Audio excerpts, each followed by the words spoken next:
Hey, what's going on, guys? It's Turin here with another Total War Warhammer Live Battlecast. In this particular game, we're going to be playing the Empire against the Vampire Counts, actually. I almost forgot there for a second, but it is indeed going to be the Vampire Counts, so hopefully you guys enjoy this one. It's going to be a good time. And yeah, I'm kind of going with one of those kind of snare strategies, using the Templehof Luminarch in conjunction with a Light Wizard to maybe lock down some of those units. And if he does have like a Flying Lord that's looking to spam zombies, I'm hoping that we can kind of shoot him out of the sky before things get real. So, and the two Outriders are pretty decent actually in this matchup. Granted, you know, if he does have Hounds or something that can catch them, it's a little bit of a liability, I would say, but still, using them to kind of circumvent the flanks and then protecting them with nets, and, you know, they do a pretty good job wearing down the Mortis engine actually, you know, or Corpse Guards or things like that that are pretty high value targets. So, let's go ahead and put these guys back here, and we probably want to put Sigmar Sons in the front line. So a lot of unbreakable units. Again, I do have a lot of like kind of strange skirmishing type units, so I want to be able to have like, you know, sustainability in my front line, even if they are losing. So, you know, let's hope for the best there. So I do have these guys all set up here. I'm going to put these guys in group 2, my Flying Goon Squad, of course. These guys can be in group 3, and we can do a little bit of a fun Vanguard deployment with them. Hopefully, hopefully the Vampires won't be too close with like the... what are those? I haven't used them in so freaking long, but the Hounds that have the anti-large bonus. Yeah, whatever. I'll remember over the course of the battle. I'm gonna see now in a moment. So, all right. So let's get right down to business. So he does have a Flying Lord. It looks like we're actually gonna take some pot shots here, and we're going to use. So what does he have? Some Blood Knights over there. So that's fine. So let's go ahead and just see if we can pop Manfred out of the sky. So immediately we get some pretty good value here, shooting into these Cryptors, which is solid. He might try and summon some zombies, and he actually does have a Terrorgeist, which is pretty interesting here. But we're getting some freebies on these guys, which is nice. So we want to make sure to put these guys in the appropriate skirmishing mode, and right now we're going to get some shots. Probably going to miss. It looks like my opponent is serpentining, so he's already on top of, like, you know, avoiding all that. Oh no, we hit him. That's great though. Okay, so far so good, boys. We're feeling good. We're feeling ready, and we'll go ahead and use our Light Wizard here to just snare down these Blood Knights over here, just so they don't catch up with my boys. And you know, just continue skirmishing, doing our thing. So we'll turn and shoot here, see if we can get a freebie, and yeah, just keep chasing him. We gotta keep applying pressure as much as we can here. So I do have another net coming up here, so a little bit of a tough angle. My opponent's doing a pretty good job here. I probably should have timed it a little better, wherein my Outriders could have shot down these Blood Knights once they got snared here. But you know, again, it's nothing's over, boys, and we do have these handgunners here who can kind of push over there and probably get some free shots. So we're just gonna keep chasing him, and maybe we might be able to get a 2-for-1 right here, which would be pretty funny. So yeah, let's actually do this. Okay, so we're gonna net right here. Oh, this is great. So we're gonna actually get both of these guys right now. So we got Manfred on lock. We're going to start shooting here, and oh man, that's a lot of good stuff coming our way. So we have these handgunners, and hopefully they can get a little bit closer and maybe gun down Manfred, and now we're getting some great shots here. So he does summon some zombies in retaliation, which is pretty good. Let's go ahead and do this, make sure all of our abilities are on lock here, and just continue to do our thing. And we could shoot at this Terrorgeist, but Manfred's taking a beating right now. This is great. So we're going to shoot at him with these Outriders. They might be able to honestly just finish him off. So let's go ahead and use this and just keep chasing him down. Because if we can get rid of the zombie spam early, I feel like we're going to be in pretty good shape. And you can see my Goon Squad is much faster than him. So come on, get him, boys, get him. Shoot him off his mount. We got to finish him off here. This is really, really important. So we'll pull these guys back. Let's get our halberds going, and we should be able to get him here. Honestly, he's so freaking low. We're going to pull the Templehof back. We're going to get these guys going as well, and this is pretty essential. So we do finish him, which is great. So let's go ahead and pull back and kind of regroup and get our bearings here.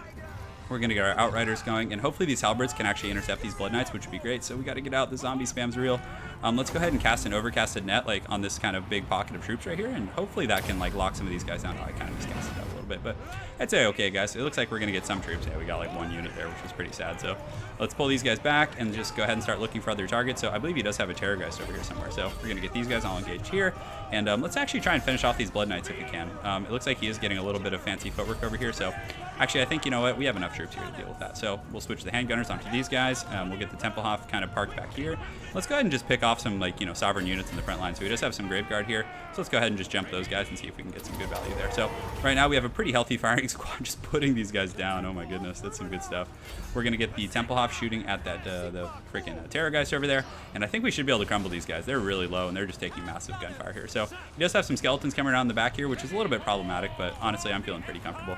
Terrorgeist, though, is doing a good job here, so we're going to get these guys on the Terrorgeist. Definitely need those guys to hunt those bad boys. And let's see, where do we want to do? We want to do a snare? Yeah, we're probably going to lose that flank over there, so let's pull these guys back here, snare them like so, and then pull this over this direction. We'll get our Outriders going this way, doing our thing, and so far so good, guys. I'm feeling pretty good about this this matchup here. Outriders are nice. I mean, they have the ability to skirmish, they can outrun the zombie spam, and, you know, bring a lot of good utility to the table at the end of the day. So we do want to finish this Terrorgeist, though. We definitely don't want to let that thing run rampant. So let's form a new shield wall there. We'll start shooting with these guys here, and let's actually just, you know, take out these skeletons real quick, because again, they're kind of in our back line being a little bit messy. So We're going to get the Tempelhof kind of circling here and just looking for high value targets. So again, the Terrorgeist is pretty much the only thing left that's, you know, worth killing here. Oh god, these skeletons are just so close to my handgunners. That's pretty funny. So we jump on these guys right here. We're doing a pretty good job. We do have the Outriders in good shape. So let's circle them around and start shooting at some Cryptors here. And we should be able to just crumble these skeletons real quick, which will, you know, help us secure our back line a little bit. So looks like a swing and a miss there. Our front line's holding up pretty well. Oh man, these Cryptors are coming in hot though. So we're going to shoot here with them. And hopefully, yeah, okay, it looks like he turns to fight some of those Flagellants. So we're getting some free shots here, which is pretty good. Our Goon Squad in the back has done a pretty good job with those skeletons. So we're actually going to pull them over here. Let's go ahead and get our Light Wizard and cast a net right here, just to kind of block down and allow our gunners to just continue shooting, essentially. So hopefully we get both those units, and we do indeed. So we're killing the Cryptors. We have our gunners shooting at these guys, and let's go ahead and just pull in our elite units right here. So unfortunately, the Tempelhof is over here. It doesn't look like it's getting the best shots, but there's honestly not a lot of like good like elite targets left for us to kill. He's probably just going to charge through and try and get it with some of these skeletons. But again, guys, the Tempelhof's actually pretty fast. So pretty useful snare there. We're able to kill some of these Cryptors, which again are a very strong unit and, you know, something that you definitely want to deal with ASAP. So let's get these Halberdiers in here. We definitely need to finish this this Terrorgeist, because that's kind of the last of his good units. Let's just say that. So we're going to pull back here. We probably, yeah, let's run back this direction. Our frontliners are doing okay. I mean, obviously, we're going to get out-traded a little bit by the Stearnsman and some other units like that. So we need to keep this guy going. And it looks like, did we kill the Terrorgeist? It looks like we did. So we can just kill these standard skeleton warriors real quick and probably just honestly start shooting into the Stearnsman, which is going to be fine. Oh, I keep forgetting. I thought that was the other ability here. So we're going to pull these guys around, and we're actually going to ride up this direction and get behind the Stearnsman and start capping them, because that's really the only sustainability he has left in his army. There's definitely not much. So, I mean, I've made a bunch of micro mistakes, had some really like poor nets, but we've had some good ones too, which is nice. So, you know, we're still continuing to fight. He doesn't have a whole lot left. These handgunners obviously aren't going to get away, but at the end of the day, guys, I mean, I still have Boris left, and he doesn't have a whole lot left. So definitely a really tough situation for my opponent here. So I really like this build against the vampire counts. I feel like it's pretty strong. You have answers to a lot of things. Granted, if your initial skirmishing doesn't go as planned, it's going to be a bad day for you. So we're going to go ahead and lock these boys up right here. We're going to pull our Flagellants out, all 4 of them, and just start raining hell down on those Stearnsmen over there. So our skeletons, not our skeletons, but our Goon Squad's able to clean up those skeletons. Let's get these halberds over here. And our handgunners, unfortunately, I think they got chased off the battlefield by some skeleton spears and stuff. So yeah, the Tempelhof's great. Having those dual nets is really nice. And you can see now these Outriders are just shooting in here, doing some serious work against the Stearnsmen here. So pretty good stuff. So let's just keep going ham, boys. Let's keep doing it. We're getting in there. It looks like they are frozen. My opponent may have left. Sometimes that happens when there's like a little bit of lag, but no, it looks like he's continuing to fight, which is pretty solid. So we're going to pull the pimp card over there and just kind of re-angle it so it can shoot at the Stearnsman. We have a lot of halberds here and all that, and Boris is in great shape. Really, really enjoying using Boris a lot. So we're going to net those guys again just so they continue to get fired on, and we'll let these Flagellants take a break. They look pretty tired, so we're just going to keep them chilling there, just keep working down my opponent's main line, and let's get these guys in position and just shoot. And this will be pretty funny because there might be crossfire. It might go through and like hit our own guys, so this will be pretty interesting to see how it works. And it looks like, you see it's obstructed right now. Why is that? I don't know, you guys probably explain it to me, but I've had some issues with it actually being like able to shoot. Sometimes it gets like stuck in these weird states, but anyways, you know, the Stearnsmen are just trapped. I mean, they're obviously never going to be able to catch those guys, and you know, I have plenty of ammunition. So well played to my opponent. A lot of fun. I definitely dig the build, and you know, a lot of people come in arrogant, you know, thinking a Terrorgeist is enough to deal with the Empire Flying Goon Squad. It definitely is not. You need to go pretty heavy for sure in the air if you really want to play that game, and like, you know, maybe even bring 1 or 2. It's pretty stressful for sure, but yeah, we got some good shots on Manfred. We were able to chunk him down. That net was really nice, and then also pulling those handgunners over to apply a ton of pressure to those Blood Knights was really excellent. So though the Outriders didn't rack up a ton of kills, they did some excellent work. They were able to pressure not the Terrorgeist, well, eventually the Terrorgeist, but they did well against Cryptors. They did well against Blood Knights. They were able to pressure Manfred in the air. A lot of good value out of those. So anyways, well played to my opponent, Starry Chalk. Look forward to seeing you again on ladder, and I hope you guys enjoyed that BattleCast. And you know what? Since we're having fun, let's go ahead and just do another one. We'll make this a double cast. Just going deep. So it's Friday night tonight. Just I don't know when this game's going to get uploaded, but I'm actually probably going to stream later tonight. So hopefully some of you guys are around. You know, I'm probably just talking to myself right now, which is fine. So let's just let's keep rolling. It looks like we got the same opponent, so he's definitely going to be on to my funny business. So I probably need to switch it up and try a different strategy here. So I could play the vampire counts. Let's see if he wants to. I'll play the Red Duke's people. So we're gonna get the Duke, put him on the Hellsteed for speed. He has the need for speed. We're also gonna get rid of all these fun abilities. I might actually keep Von Hell's Danse Macabre. It'd be interesting to see if he tries to like mirror my build or do something similar. But you know, he'll probably have his own shtick going on here. So we're gonna get the Stearnsmen and these frontliners, of course, very, very essential here to the success. And we're probably gonna put the Red Duke on a Barded Nightmare, so just on the ground, because again, the The Empire can definitely dominate this guys pretty heavily, so I don't want to play that game. I don't want any of that. So we're going to get 2 groups of Cryptors just to kind of snare down high-value targets and do our thing there. We'll get 1 group of Fellbats just for a nuisance, essentially, just to run it around. Blood Knights, I don't know. Yeah, Blood Knights are good. I mean, they deal with Demogryph Knights okay. They're good at sniping enemy lords, and if I do have the Red Duke, it's nice for him to have like a little bit of an escort to, you know, kind of roll with him. We're also going to get a Necromancer. We'll put it on the corpse cart with Unholy Lodestone, and we're just going to actually get raised dead on him. So Von Hell's Dance Macabre actually isn't bad for like using on Blood Knights so they can catch things. But right now we probably need some Skeleton Spears to protect our flanks, just to kind of sure things up a little bit. We have Armor Piercing in the Cryptors, so I'm feeling pretty confident there. We could get some Bargeist, but honestly, do you guys want a Black Coach? Do we want a Black Coach? What is the Evocation of Death? So, oh my god, this thing is just... So, okay, so duration, it gets speed. And let's see what else. Unholy Vigor. Oh my god, this is just some ridiculous stuff. I've never actually... Is it like a chariot? Is that how it plays? Do I get a Black Coach, guys? Is that what we're doing here? Actually, you know what? I think a Banshee's going to be pretty good. I'm having that Terror in the front line. But guys, rest assured, I will get a Black Coach eventually. I would like to use it before I get it, you know, just to make sure I have an understanding of how it functions and how to effectively kind of path it and all that stuff. But I definitely like the idea of doing it. El Sif is really good on the Red Duke. Definitely one of the better abilities in the game. The snare is incredible. Provides damage, you know, buffs essentially. I think it's a 22% or something like that. So we're gonna catch this guy outside and hopefully do well. I think he's a pretty high-ranking player. For some reason, I recognize his name. Maybe from like a tournament cast or something. I can't recall, but yeah. There's going to be the Total Warhammer Cup number 3 coming up, so I'll be casting hopefully some games. We're going to try and get all the finals and semifinal games. So that'll be pretty great. Just cast the entire series, because I know with the last tournament cast, I actually didn't have all the replays, so I had to kind of just, you know, work with what I was getting. So, but you know, again, thanks to Shetland Apache for sending those my way. He puts on a pretty cool tournament. It's always nice when people in the community are trying to, you know, push the esports scene. I would love that. Yeah, like if there became like a pretty substantial... I mean, Total War is so cool. Like, just the franchise as a whole. Oh, sorry, making you guys dizzy there.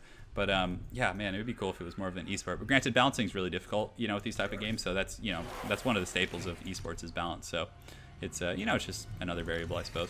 So let's go ahead and get the Mortis engine right here. We'll get these Cryptors back here, a little further back. And yeah, hopefully... Yeah, I actually hope he isn't using the same build that I was using. That would be tough, the snares. And you know what we'll probably do, to be honest, is actually spread out a little bit just in case he was inspired. I don't know. You never know, guys. We'll put the Cryptors here. We'll have a little bit of a kind of like a wider formation, which is honestly fine. I think we can get away with it. So we'll put this guy over here. So if he decides to net, it won't be as good. So we'll put the Banshee over here. We'll get the Skeleton Spears in the flanks like so. And like so. And if he has the cav advantage, like, and you know, I'm obviously not going to win that situation, we'll just kind of, you know, use them defensively, which is usually a pretty safe bet. So we're all good, guys. Let's have some fun. So let's see. So he does have an Amber Wizard, interestingly enough, and a Jade Wizard. So pretty cool army composition. I'm pretty eager to see what he does with it. So we're going to advance here. We do have our Goon Squad here, and let's go ahead and get these Fellbats flying over here. So he has Spears. It looks like some great swords in the middle. So let's get our Cryptors and those guys. Looks like he has 2 Demis with Halberds. So that's actually pretty scary. So we're going to use our guys defensively and then use the Spears to help support, because we're not going to win that battle straight up, especially with the Amber Wizard. So probably as a Flock of Doom. Thankfully, we're spread out, so we can't get like a big free Flock of Doom right now. That's definitely going to be, you know, pretty important here. So he does have some... What are these? Are these the handgunners? So you know what? We're just going to fly right into those guys right now. I mean, I don't see any downside of doing that. So we're going to mirror here. Yeah, we do have El Sif, so we need to be on top of using that. So we're going to put these guys in group 3, put the Grat Bats in group 4, and just kind of run them like so. So it looks like he might try and like snipe out my Lord or jump one of my groups here, which I'd actually be fine with, because, you know, again, then it looks like, yeah, we did get the free Fellbat dive, which was really good. So we're going to pull these guys over here and just kind of use them to mirror my opponent's movements. We're going to engage in the front line like so, get these guys going here, these guys going here, and so far so good. So not sure where he's going with those guys, but we're going to get the Great Swords over here, or the freaking Cryptors on the Great Swords, which is going to be really nice, and just use these spears here to kind of just mirror my opponent's movements. And let's go ahead and get our Necromancer summoning some zombies in the back line. We're going to use those guys right there, just continue to do our thing, and it looks like he's trying to pick that fight, but we don't want to give it to him easy. We want to make him kind of have to work for it and earn the right to fight my boys here. So we're just going to keep everything going, just keep summoning zombies back here, just really pressuring my opponent's back line. And it looks like he does dive the Mortis engine, so now's a pretty good time to just get in there with those Blood Knights. Let's go ahead and summon some zombies on top of all these guys, and let's get our spears kind of just watching those guys. So we're just going to continue mirroring this to make it really difficult for my opponent to engage. Let's go ahead and check Red Duke, and we probably can use an Invocation of Heck here in the middle, but he's not doing a ton against this Mortis engine, so very, very tough for my opponent. So let's go ahead and use the armor piercing, and then we can also use LC on the General of the Empire. So that's going to be pretty nice. So he is snared right now, so we're just going to keep pushing him, seeing if we can get him. And let's also get my Necromancer in here. Wasn't the best use, but you can see the skeleton spears obstruct those guys, which is really nice. So on top of that, we're going to summon some zombies on top of them, and then we're going to just more zombies for everyone, boys. Just fucking everywhere. So we are able to get his lord a little bit, but it looks like he does escape, unfortunately. So with everything, yeah, give or take. So we're actually going to pull our Cav and our Red Duke back and see if we can get on some of these demigriffs who are occupied with spears, which is really nice. And we have this like wonderful pocket. It's kind of like an NFL quarterback, like where we have a pocket of safety. And you can see the zombies in the back line. I don't think he was microing his handgunners too much, so I was able to get a snare on those. And it looks like he is coming in again, which is risky. I would be really surprised if he commits to this engagement. So, you know, a lot of times people go too hard for the Mortis engine. Like, it is a really important target, but I mean, flying into all these like really high value targets here is definitely very risky. So we're going to summon. Oh, I kind of missed that summon, but that's okay, guys. We're going to use the Von Hell's Danse Macabre on these Blood Knights to, you know, really kind of just pack a punch here on a lot of my opponent's units. Hopefully do pretty well, but his front line, it looks like it's crumbling for the most part. A lot of the units are running already, and we do have zombies kind of all over the back line. I feel pretty good about this. So we're going to summon one more group. Let's see right here. He has a fair amount of units here.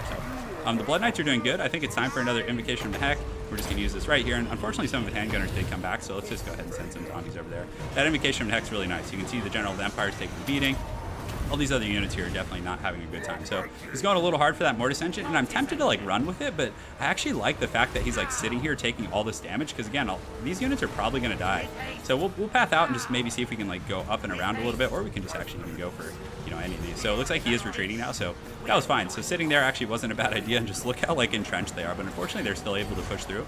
The Cryptors here, looks like they kind of been sitting for a minute, which is unfortunate, but we're going to collapse over here on this flank. We're going to get our Cryptors over here and just pull them into the back and use the poison. And yeah, it looks like the General of the Empire, and yeah, he's coming in right now, but I think that's game, set, match. So well played to my opponent. It was definitely fun. We had answers for everything. I mean, and you see what I'm saying about just using, if you have a Cav disadvantage, guys, don't use the Cav offensively. Just keep them in your army. Just use them defensively to defend those high value units like Mortis engines. And then, you know, you can use the skeleton spears to fend off the much more expensive Demogryph Knights. And you saw how well they traded. Those spears were just MVPs there, kind of sealing up that back line. And, you know, if he doesn't deal with the Mortis engine, he's gonna lose just through, you know, straight attrition. So, you know, that other build that I brought in the previous game with the Outriders and then, of course, the Templehof is pretty good because you can burn down his Lord and the Mortis engine before it gets close. You can net them, and it's very stressful for the vampires. I feel like for the Empire, you know, having all those nets, or either that or just, you know, sniping out the Lord with like a Carl-type goon squad is pretty good. But as far as my army goes, I mean, pretty good performance from the Sternsmen and my front liners. They didn't take much. The Cryptors annihilated those greatswords. I mean, they got like 6 kills and not much here either. So, but again, the Blood Knights and the Red Duke with Elsif. Elsif wasn't the best. I used it a little. I should have used it right when they landed. So again, that would be the lesson I would take away from that. But as far as my opponent's army goes, you know, the handgunners got shut down almost instantly. They didn't generate a lot of value. So not bringing a Flying Lord, definitely very essential to that. Because if I had a Flying Lord, he would have bullied me out of the sky. And also spreading out my army like that, the Flock of Doom wasn't that effective either. So, you know, just some things I've had success with. But anyways, very well played to my opponent again, Starry Chalk. Look forward to seeing you again on Ladder Bud, and hope you guys enjoyed that dual cast. That'll be it for this one, and more content coming soon.